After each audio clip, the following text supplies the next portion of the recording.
গঙ্গোত্রী থেকে গঙ্গাসাগর পুরো ভারত জুড়েই যেন একে একে ফুটে চলেছে বিজেপির পদ্ম ফুল।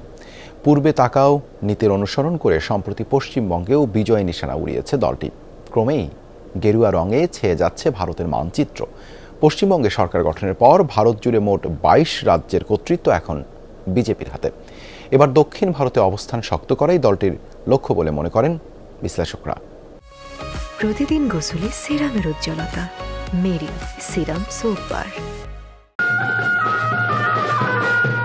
দীর্ঘ ১৫ বছর পর পশ্চিমবঙ্গে ক্ষমতার পালাবদল। কংগ্রেস তৃণমূল ঘুরে বিজেপিতে এসে শুভেন্দুর বাজিমাত। পরবর্তী মুখ্যমন্ত্রী হিসেবে নাম ঘোষণার পর থেকেই তার বাড়ির সামনে এমন হইহুল্লোড়ে মেতেছে অনুসারীরা।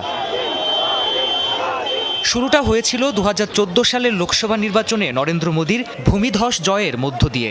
তখন থেকেই উত্তর ও পশ্চিম ভারতে নিজেদের অবস্থান পাকাপোক্ত করতে কাজ শুরু করে দলটি।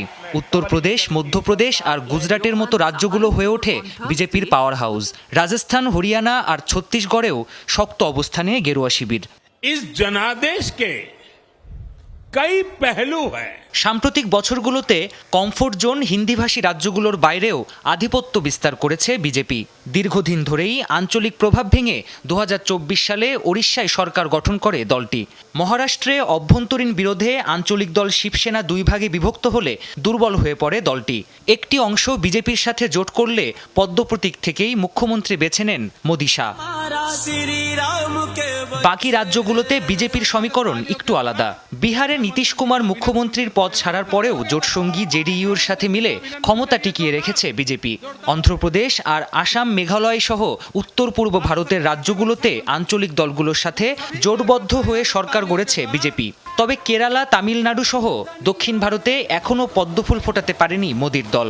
এসব রাজ্যে নামমাত্র ভোট রয়েছে বিজেপির। তাই দলটির পরবর্তী লক্ষ্য হবে দক্ষিণ ভারত, এমনটাই ধারণা বিশ্লেষকদের।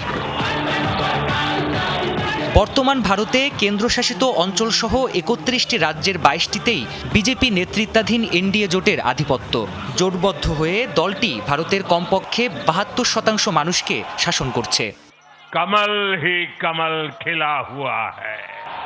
প্রাণপ্রতিম কুণ্ডু, যমুনা নিউজ।